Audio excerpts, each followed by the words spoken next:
बिस्मिल्लाहिर्रहमानिर्रहीम। Welcome to my YouTube channel. उम्मीद करता हूँ आप खैरियत से होंगे और आपके लिए मैं रोज़ नई कोई इन्फॉर्मेशन लेके आता हूँ। तो आज मैंने सोचा कि चलो स्टूडेंट्स को मैं कुछ प्रॉब्लम्स जो उनके हैं उनको हल करने की कोशिश करता हूँ। तो उसमें मैंने आपके लिए एक स्टूडेंट स्कॉलर कॉर्नर जो है वो मैंने चुना है। मीन्स के स्कॉलर्स लर्निंग में आपको जो जो प्रॉब्लम्स आते हैं तो वो इंशाल्लाह मैं हल करने की कोशिश करूँगा। तो आज जो मेरा टॉपिक है उसमें मैं आपको बताऊंगा कि जब भी आप कोई असाइनमेंट लिखते हैं किसी भी सब्जेक्ट की तो वो कैसे लिखनी है, और स्पेशली जो अल्लामा इकबाल ओपन यूनिवर्सिटी के लिए आप लिखते हैं असाइनमेंट। ठीक है, नॉर्मल तो यही तरीका आप जब भी कोई असाइनमेंट लिखते हैं किसी भी टीचर के लिए तो आप ये पैटर्न फॉलो कर सकते हैं। तो इससे पहले कि मैं आगे आपको बताऊं तो मेरी आपसे गुजारिश है कि आपने अभी तक मेरा चैनल सब्सक्राइब नहीं किया तो ज़रूर सब्सक्राइब कर लें ताकि आने वाली इसी तरह की वीडियोस जो है वो आप तक पहुंच सकें। क्योंकि इसके बाद जो है वो मैं इंशाल्लाह आपको बताऊंगा कि किस तरह जो है आपने असाइनमेंट्स को APA स्टाइल में लिखना है। ठीक है, और उससे वाले मज़ीद मैं बताऊंगा इंशाल्लाह उसमें टेबल कैसे बनाने हैं, प्लेजरिज्म किस तरह रिमूव करना है। ठीक है, तो ये तमाम बातें इंशाल्लाह स्टूडेंट्स के लिए मैं लेके आ रहा हूँ। तो आज हम पढ़ेंगे कि आपने असाइनमेंट जो है वो कैसे लिखनी है। तो व्यूअर्स, अगर आप सपोज़ किसी भी यूनिवर्सिटी के स्टूडेंट हैं तो उसके लिए कुछ मेन चीज़ें हैं कि आजकल आपको पता है डिजिटल दौर है और असाइनमेंट जो है वो आपको ऑनलाइन जो है वो सेंड करनी पड़ती है। तो जब भी आपको ऑनलाइन असाइनमेंट सेंड करनी पड़ती है तो सबसे पहले तो टीचर से कंफर्म कर लें कि वो टीचर जो है वो हैंड रिटन जो है वो उसको चाहिए कि या फिर उनको किसी भी फॉर्मेट में एक्सेप्टेबल है। तो आजकल मेरा ख्याल है कि डिजिटल दौर है और इसमें टीचर्स जो भी हैं उनको कंप्यूटराइज या MS वर्ड में इंस्ट्रक्शंस देनी चाहिए, क्योंकि स्टूडेंट्स ताकि इस कंप्यूटर टेक्नोलॉजी की तरफ माइल हों और इनसे इंटरेक्ट हों और इससे सीखें। तो चंद बातें हैं जो आप लोगों ने मतलब असाइनमेंट लिखते वक्त जो है वो ख्याल करना है। तो टॉपिक हमारा है how to write an assignment in MS word format. MS word आपको पता है कि एक MS ऑफिस का पैकेज है और ये हर लैपटॉप कंप्यूटर में इंस्टॉल होता है। तो MS ऑफिस में हम अक्सर MS वर्ड में काम करते हैं। तो स्टूडेंट्स याद रखें कि जब भी आप असाइनमेंट शुरू करें तो सबसे पहला जो पेज होता है वो आपका मेन पेज होता है और उसमें कौन कौन सी चीज़ें होनी चाहिए। मीन्स के सबसे पहले आपका जो सब्जेक्ट है वो होना चाहिए, उसका कोड होना चाहिए। ठीक है, अगर यूनिवर्सिटी का है तभी कोई ना कोई सब्जेक्ट का कोड होता है। उसके बाद कौन सी असाइनमेंट नंबर है, 1 है, 2 है। उसके बाद नाम होना चाहिए। उसके बाद registration number, roll number, degree program, semester, date of submission, submitted और मोनोग्राम। मोनोग्राम की जगह जो है वो चेंज हो सकती है, ऊपर भी हो सकती है, नीचे भी हो सकती है, लेकिन आपकी मर्ज़ी है जो आप रखें। लेकिन जो अच्छी लगती है वो मैं आपको अभी बताऊंगा कि कैसे फ्रंट पेज जो है आपने बनाना है।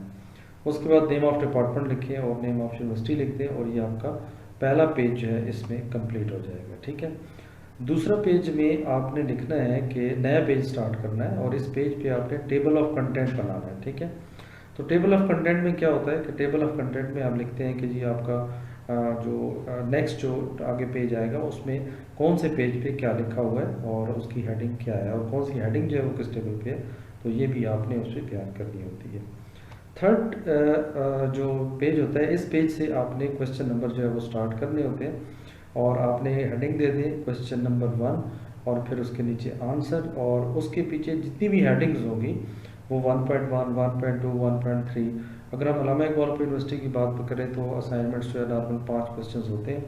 तो इसी तरह आप कोई भी असाइनमेंट है चाहे 1 है, 2 है, क्वेश्चन 3 है, तो उसको आप उस हवाले से आप हेडिंग्स जो है वो देते जाएंगे। जितनी भी हेडिंग्स होंगी वो और करते जाएंगे। अगर फ़र्ज़ करें कि आपकी जो मेन हेडिंग है या सब हेडिंग है उसकी फिर सब हेडिंग है तो फिर वो आ जाएगा 1.2.1 यानी 1.2.2, इस तरह उसकी सब हेडिंग चलती जाएगी। अगर इस हेडिंग के अंदर कोई फिर मज़ीद हेडिंग है तो वो आ जाएगा 1.3.1 और फिर दूसरी हेडिंग आ जाएगी 1.3.2 एंड सो ऑन।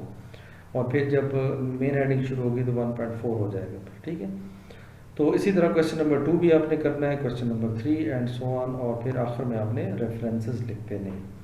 तो ये कुछ पैटर्न आप फॉलो किया करें तो आपकी असाइनमेंट जो है वो अच्छी लिखी जा सकती है। अब जहाँ पे देखें आसान असाइनमेंट लिखना आसान हो गया, वहाँ पे कुछ चीज़ों का ख्याल रखना भी बहुत ज़रूरी है।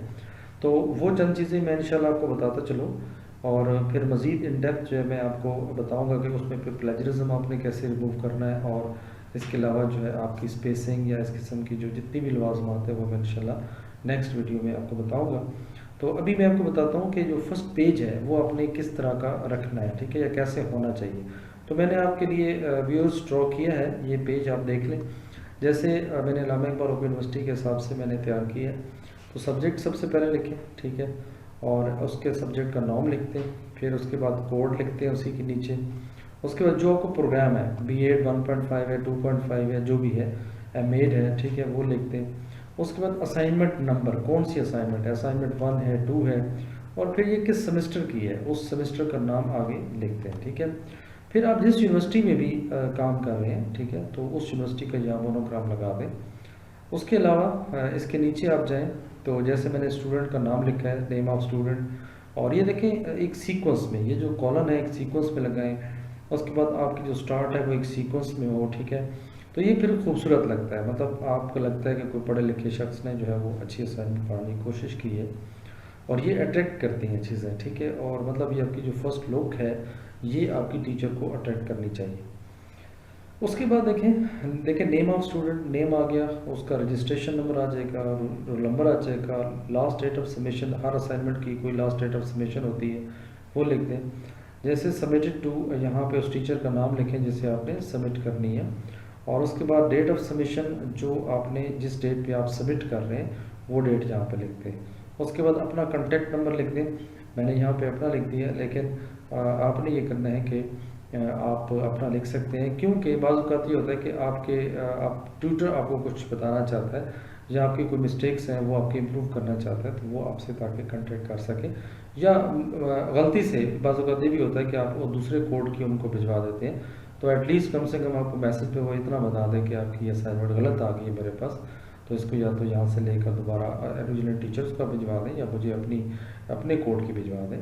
तो क्योंकि ये मेरे साथ ऐसा हो चुका है कि मेरा ट्यूटर मैं किसी और कोड का था, और मुझे स्टूडेंट्स ने जो है वो कोई और कोड की भिजवा दी, तो ये मिस्टेक्स हो जाती हैं। फ़ोन नंबर ना हो तो बंदे को नहीं पता चलता कि भाई मैंने अब इसका क्या करना है, ठीक है। तो वो आपकी भी असाइनमेंट इसी तरह रहती है, उस टीचर के पास भी पड़ी रहती है।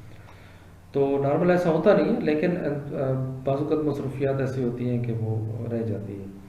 बैकअप, उसके बाद आप लिखें नेम ऑफ डिपार्टमेंट, जो भी आपका डिपार्टमेंट का नाम है, ठीक है, डिपार्टमेंट ऑफ फिज़िक्स है, जो भी है, जहाँ पे आप लिखें उर्दू है, इस्लामियात है, ठीक है। तो डिपार्टमेंट ऑफ टीचर एजुकेशन के हिसाब से मैंने लिखा है।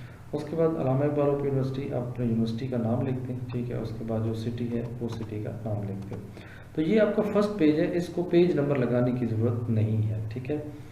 इसके अलावा जब आप दूसरा पेज लगाते हैं तो यहाँ पे आप टेबल ऑफ कंटेंट लगाते हैं, मीन्स यहाँ पे आपके क्वेश्चन नंबर आ जाएंगे, ठीक है, 1 2 3 4 जो भी क्वेश्चन होंगे। उसके बाद इनकी जो सब हेडिंग है वो 1.1 1.2, तो ये मैं जस्ट आपके लिए बताने के लिए आपको किया है। तो यहाँ पे आप जो भी पेज नंबर होगा इस पेज नंबर आप लिखते जाएंगे। जैसे अगर इंट्रोडक्शन 1 पेज पे है तो 1 लिखते हैं, और डेफिनेशन 2 पेज पे है तो 2 लिखते हैं, ठीक है। तो इस तरह इसको आप नंबरिंग करते जाएंगे, ठीक है। उसके बाद जो है आप जब इससे नेक्स्ट पेज पे आएंगे तो यहाँ से आपकी असाइनमेंट जो है वो शुरू होगी, ठीक है। तो यहाँ से क्वेश्चन नंबर 1 लिखते हैं, और यहाँ पे देखें आप MS वर्ड में इसको कलरिंग कर सकते हैं, लेकिन ज़्यादा कलर की तरफ ना जाए। बस आप जो क्वेश्चन है उनको रेड मार्क कर दें, और आंसर जो है उनको ग्रीन कर दें, या नहीं भी करते तो कोई इशू नहीं है, ब्लैक भी रखें तो कोई इशू नहीं है, लेकिन जस्ट थोड़ा डिफरेंस करने के लिए, ताकि पता चले कि आपका रेफरेंस कहाँ पे है, क्वेश्चन कहाँ पे है, आंसर किधर है, ठीक है। तो अब देखिए मैंने जैसे क्वेश्चन नंबर 1 है और उसमें इंट्रोडक्शन पहले आया, तो पॉपुलेशन एजुकेशन के बारे में मैंने जैसे ही लिखा तो फर्स्ट पैराग्राफ में यहाँ पे आप एंटर करके एक टैब जो है वो आगे प्रेस कर देना है, ठीक है। तो ये थोड़ा पैराग्राफ जो है वो अच्छा लगता है। उसके बाद ये जो टेक्स्ट है, ये टेक्स्ट आप देखें तो ये 12 फॉन्ट है, और 12 फॉन्ट में आप रखें, और इसको टाइम न्यू रोमन में रखें, नॉर्मल फॉन्ट ये यूज़ किया जाता है, ठीक है। उसके बाद आप देखें ये पैराग्राफ आपने जहाँ से भी लिया है, जिस आर्टिकल से लिया है, तो ये आप देखें मैंने उसका APA स्टाइल में इसका जो रेफरेंस है वो मैंने यहाँ पे यूज़ कर लिया है। तो ये याद रखें कि जब भी आप कोई भी टेक्स्ट कहाँ से भी कॉपी करते हैं तो उसका रेफरेंस जो है वो ज़रूर मेंशन करें, और फिर इसका complete reference at the end of first question या फिर at the end of total 5 question या at the end of assignment जो है वो इसको आप रेफरेंसेस जो है तमाम इसके कंप्लीट रेफरेंस जो जो आपने जहाँ जहाँ दिए होते हैं उनको आप वहाँ पे मेंशन करें, ठीक है। तो अब जैसे इसका जो कंप्लीट रेफरेंस है वो मेरे पास रेफरेंस में होना चाहिए, मतलब ब्लफ न मारें कि आपका बस आपने रेंडमली कोई डाल दिए रेफरेंसेस और नीचे जनाब एक लाइन सी वो लगा दी है, ढेर लगा दी है आपने। ऐसा नहीं करना, क्योंकि टीचर के साथ जब आप कोई ऐसा गलत काम करेंगे तो ज़ाहिर है वो टीचर की नज़र में होता है और ये अच्छा इम्पैक्ट नहीं पड़ता स्टूडेंट पे।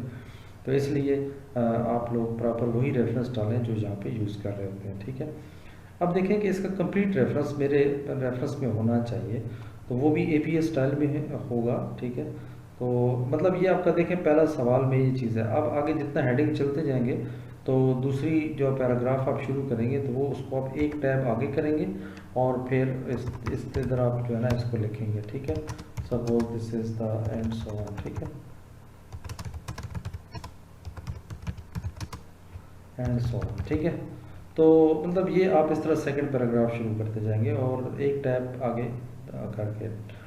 अच्छा ये देखें क्वेश्चन जैसे ही कंप्लीट होता है और सेम फिर दूसरा क्वेश्चन आपने नए पेज से स्टार्ट करना है, चाहे ये कहीं आधे में ख़त्म हो जाए जैसे जहाँ पे भी हो, लेकिन नेक्स्ट क्वेश्चन हमेशा याद रखें कि फॉर्मेट वही हो। क्वेश्चन नंबर 2 कर दें और जैसे मैंने इस क्वेश्चन पे किया हुआ है तो यहाँ पे क्वेश्चन नंबर 2 कर दें और इसका जो भी क्वेश्चन है वो लिख दें, ताकि टीचर के पढ़ने के लिए भी आसानी हो कि वो किस क्वेश्चन का जवाब दे रहे हैं। तो व्यूअर्स ऐसे ही आपने दूसरा क्वेश्चन, तीसरा, चौथा, पांचवा जितने भी हैं और पेज नंबर अपनी एट द एंड 1 2 3 जो है यहाँ से आपने स्टार्ट करने हैं और वो आगे चलते जाएंगे, ठीक है। तो आखिर में आप रेफरेंसेस लिखेंगे और रेफरेंसेस लिखने का जो तरीका है वो पहली लाइन को हम डिस्टर्ब नहीं करते और दूसरी लाइन को एक टैब आगे करके हम इसको लिख देते हैं, ठीक है। तो ये व्यूअर्स है रेफरेंस लिखने का तरीका। तो इंशाल्लाह मज़ीद मैं वीडियो में आपको बताऊँगा कि रेफरेंसेस जो है वो किस तरह लिखते हैं, APA स्टाइल में उसको कैसे लिखा जाता है और APA स्टाइल में टेबल कैसे बनते हैं। तो ये तमाम बातें इंशाल्लाह मैं आपको नेक्स्ट वीडियो में बताऊंगा। तो यहाँ तक इतना ही, और अपना ख्याल रखें। बस मेरी आखिर में यही रिक्वेस्ट है कि अगर अभी तक आपने मेरा चैनल सब्सक्राइब नहीं किया तो ज़रूर सब्सक्राइब कर लें, इन्फोडेस्क के नाम से है, और इसी में इंशाल्लाह आपसे नई नई वीडियो मैं शेयर करता रहूँगा। तो ये स्पेशली मैंने आप लोगों के लिए बनाया कि नॉर्मल डेली लाइफ में बहुत से प्रॉब्लम्स आ रहे होते हैं और स्टूडेंट्स को भी, और अर्निंग के हवाले से, क्योंकि इसमें अर्निंग के हवाले से ही मैं वीडियोज़ अब बना रहा हूँ, तो आप घर बैठ के ऑनलाइन अर्निंग भी कर सकेंगे और इस तरह स्टूडेंट्स के जो भी मसाइल हैं तो वो मसाइल हल करने की मैं पूरी कोशिश करूँगा। अगर आपके जहन में कैसा सवाल आता है तो ज़रूर डिस्कस करें, इंशाल्लाह मैं पूरी जवाब देने की कोशिश करूँगा। तो दुआओं में याद रखें, वीडियो अच्छी लगे तो ज़रूर लाइक करें और दोस्तों में भी शेयर करें। Thank you very much, take care, अल्लाह हाफ़िज़।